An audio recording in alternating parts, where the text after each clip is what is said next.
Hello guys, welcome back to my YouTube channel. So today we are in Canada at McGill University in search of fully funded master's scholarships. So particularly we'll be looking at the McCall MacBain scholarship. So I did a video on this scholarship about 3 months ago when it wasn't open. I'm glad to announce that the scholarship is presently open. It opened on the 1st of June 2022. And if you're a US and a Canadian or a Canadian citizen, the deadline is on the 21st of September. But if you're from outside the US or Canada, the deadline is in August 25th, as you can see here. So I would also show you how to apply for this scholarship step by step. This is the application form as well. I'll show you how it is done step by step. And there are essays as well to be answered. And I'll show you or give you tips on how to answer the essays. So first things first, let's see what the scholarship contains or what it entails.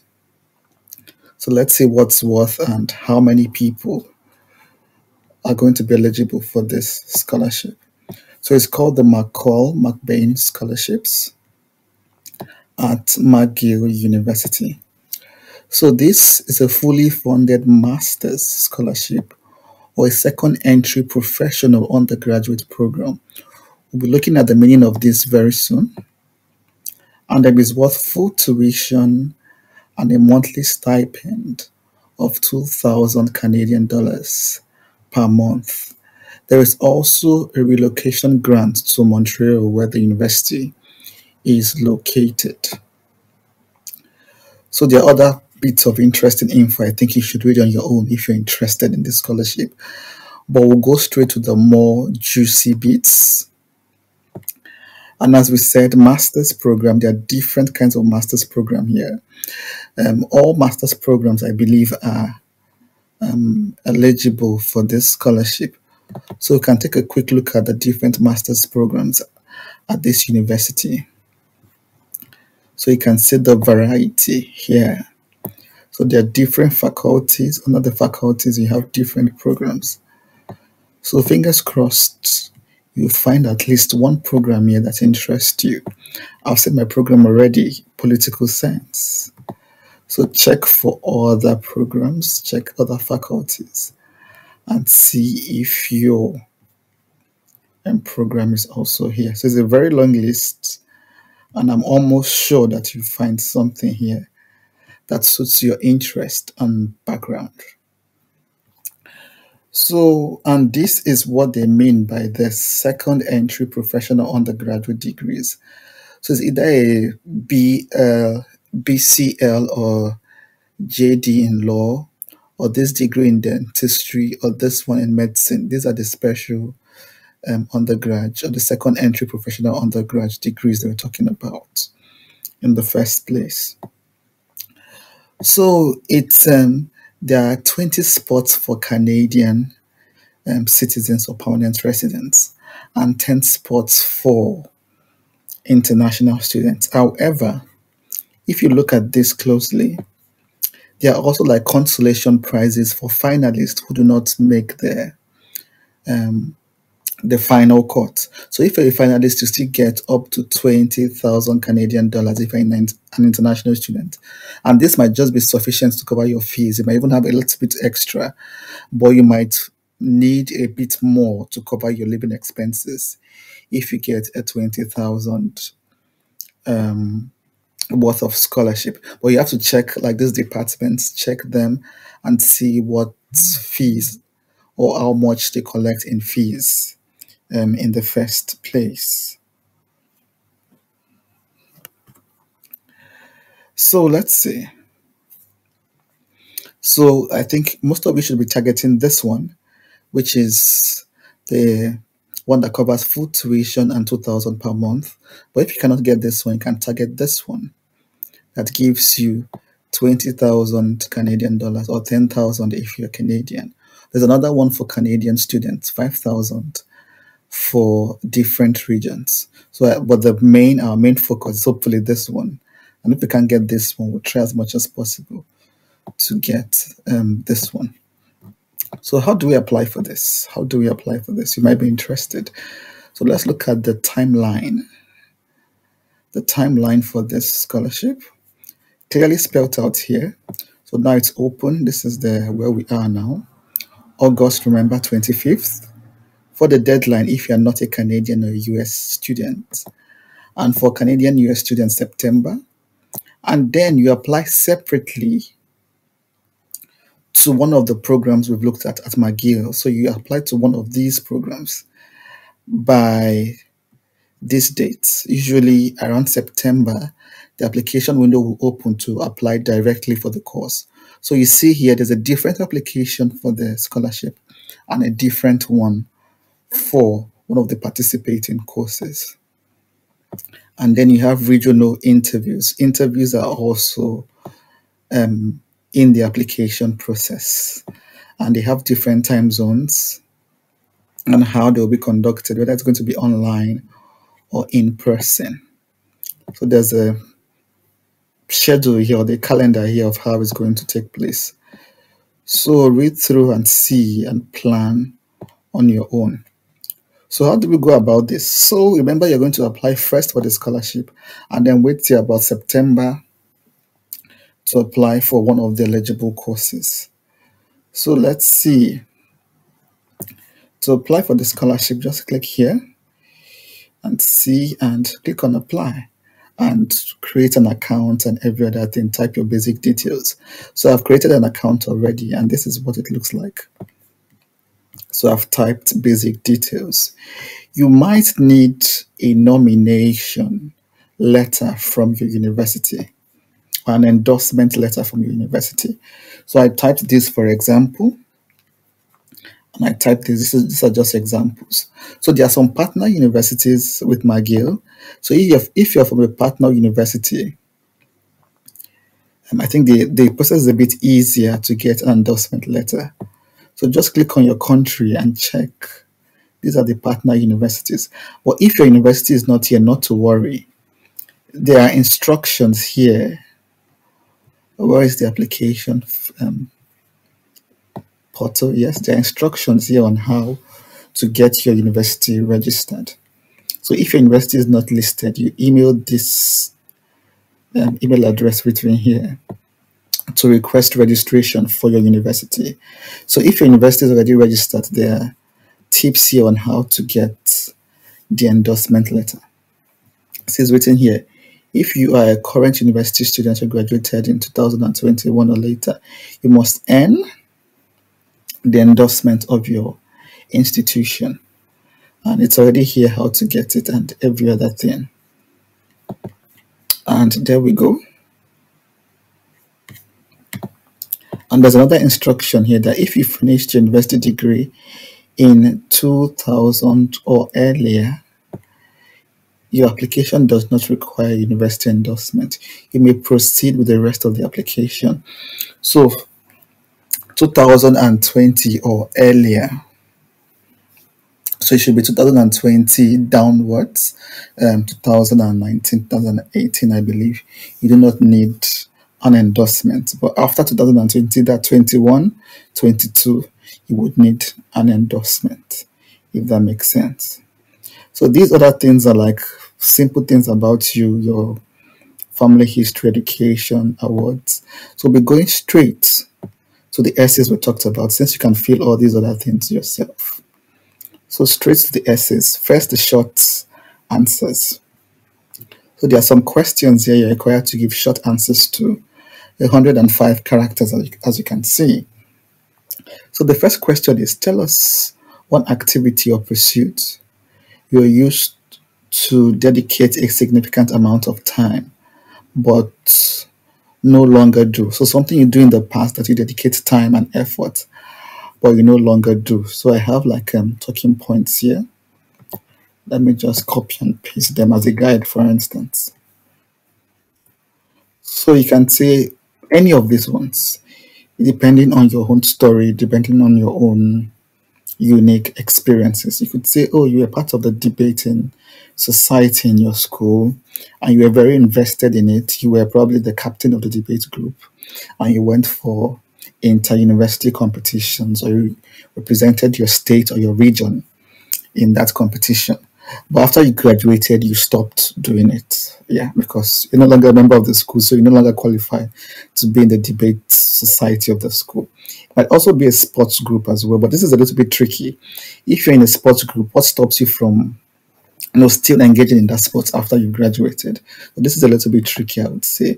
A school choir, this can also go. A member of a school choir, you probably went for choral competitions as well or everything, and now you're no longer in the school, so you're no longer a member of the choir. Or a student part-time job as well. So probably you're working in the school library as a student assistant, invested in it because you like working, or because you like the library, or because it earns you extra income to support yourself. But after you graduated, you're no longer qualified to work as a student assistant in the library. Or you compose them student studying groups. So teaching yourselves, going through lecture materials together to prepare for exams and assessments. But now that you've graduated, this has stopped. If that makes sense. So let's go to the next one. Tell us two goals you are currently working towards outside academic pursuits. So this is another nice one to see if you have a life outside academics. So you could say something about them. Let me quickly copy and paste some suggestions that I have on this. You could say something about maybe you're volunteering for an orphanage. You could talk about or you're working for an NGO on girl child education, or on voters education, or startup in green technology or something like that. So something interesting, something engaging, something trendy as well. Like a startup, for instance, is a very trendy thing, or for volunteer experience that you're plunging yourself into, or you're writing a book. There, that could be a good one. You're writing a book, either fiction or non-fiction or something. That's also a good one you could put in there. If the character allows, you could give a summary of what the book is all about.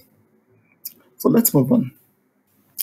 Tell us three things about you that tells.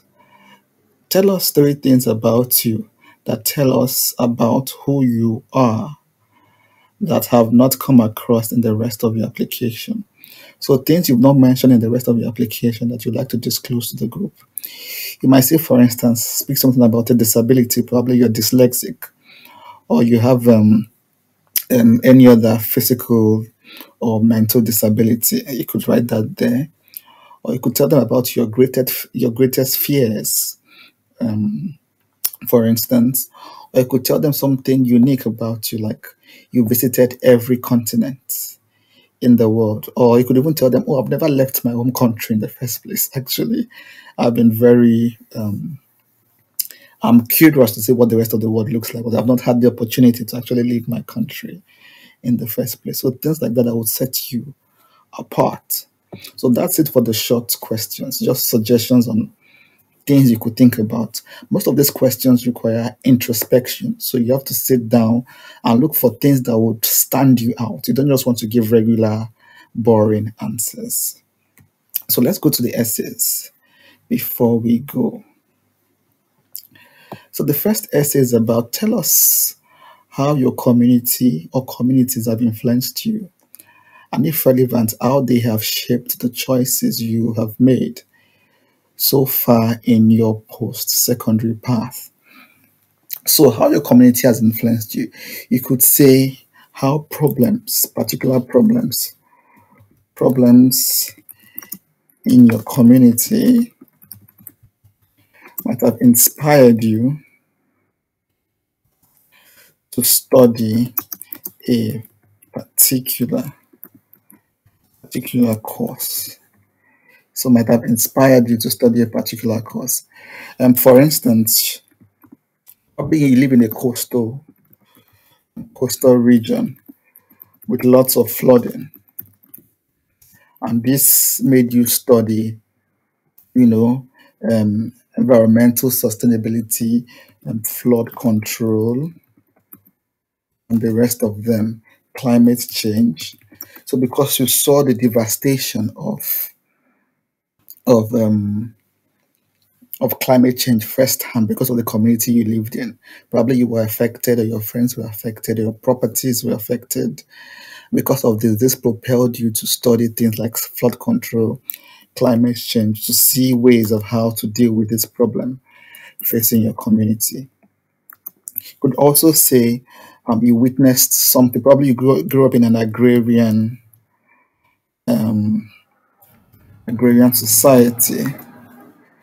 Probably grew up in an agrarian society, and you wanted to look for better ways of improving crop yield. Probably you worked with your parents on the farm, or you worked with your grandparents on the farm, and you notice they still use crude implements and looking for ways to upgrade agricultural productivity.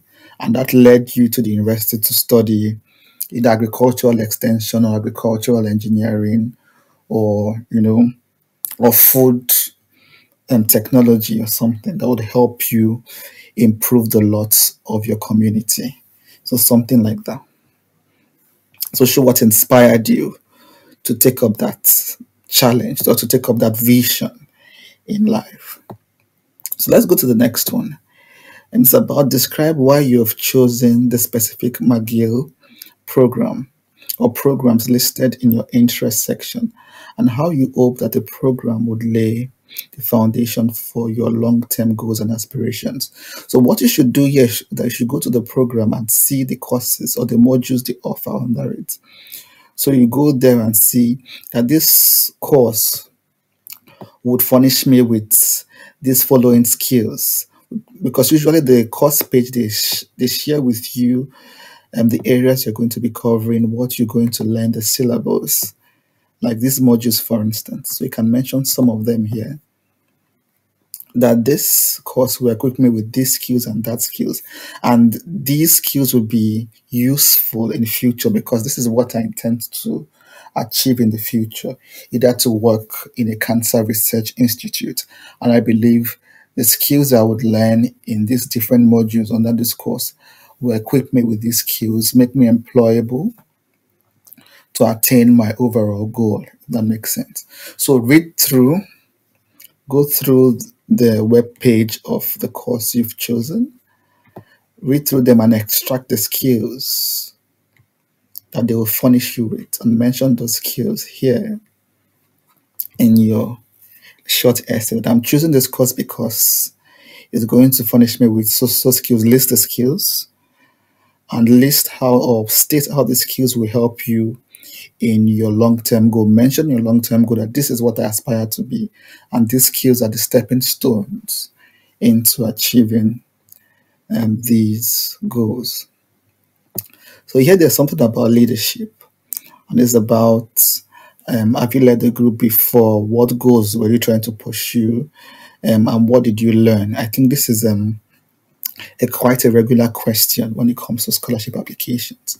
You might want to check my video on the Chevening Scholarship and the leadership essay on Chevening Scholarship, because that's a similar question. That's your leadership experience. What did you learn? What tasks did you undertake? I think you might want to look at that video. It's just there on my channel. Just scroll down and check leadership essay. So there you describe the leadership post you undertook, what it entailed, your goal, what the objective, how you achieve that objective, and what you learned on the way. What you learned on the way could be like your people skills, interpersonal skills, or probably you learned how to deal with failure. That could be also something that you learned, that sometimes you put in all your effort, but still, inevitably, you still encountered failure because some things are beyond, you learned that some things are beyond your control. Or you learned the importance of networking, for instance. So it says there are 3 different leadership roles. It describes 3 different leadership roles that you undertook, how you undertook them, and what you learned from them. So let's go to something else. This is also quite related. It's about volunteering skills. So where did you volunteer? What did you do? And why did you do them? And what impact do you have on other people? It's very close to the leadership skills as well, but a little bit different. But what are your experience? Where did you volunteer? Probably why did you volunteer in the first place? And what are the impacts on the people you volunteered for? Then the fourth one is quite interesting. It's about course correction. Course correction means how you redirected your path. For instance, you wanted to become a biologist, and then you said, "No, I think I prefer to become a teacher because of something happened to you along the way, and you felt, I think becoming a teacher is the better path for me instead of becoming a biologist." So some people grew up wanting to be engineers or doctors or lawyers according to the inspirations or the instructions of their parents. But along the line, something happened to them and they said, "Oh, I think I actually want to become a musician, or I want to become a nurse instead. I want to become an accountant instead of an engineer." So, what was that event that changed your path? And this new path you've embraced, how is it? What's the impact on other people? I think. So the question is, tell us about a significant course correction you made in your life.